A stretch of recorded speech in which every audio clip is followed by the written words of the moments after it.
माँ दुर्गा म्यूजिक आ गया, मिथिलांचल में छा गया।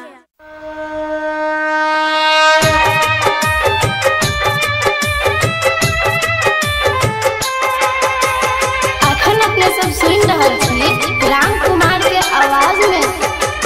भोरे उठ धुए छियो तोहर मंदिर गे, तैयो बिगड़ गेले हमर तकदीर गे, हमर तकदीर गे। भोरे उठ धुए छियो तोहर मंदिर गे, तैयो बिगड़ गेले हमर तकदीर गे।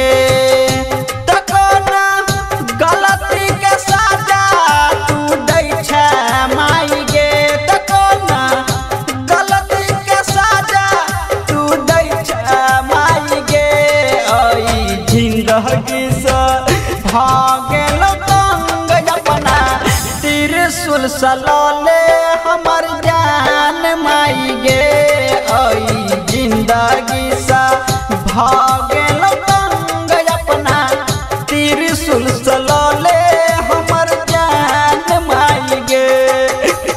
म्यूजिक डायरेक्टर चंदेश्वर पंडित, म्यूजिक डायरेक्टर चंदेश्वर पंडित। जय माँ दुर्गा म्यूजिक मजोली बाजार।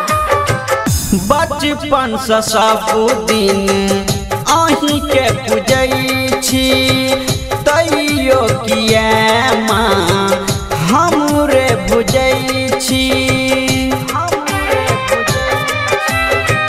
बचपन से सब दिन अहीं के पूजै छी, तैयो किया माँ हमरे बुझै छी।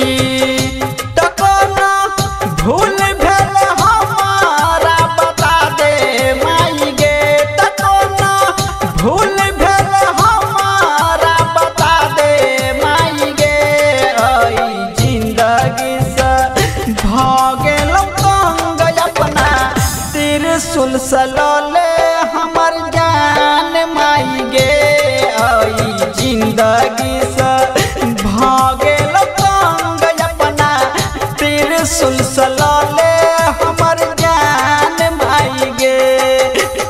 म्यूजिक डायरेक्टर चंदेश्वर पंडित, म्यूजिक डायरेक्टर चंदेश्वर पंडित। जय माँ दुर्गा म्यूजिक मजोली बाजार।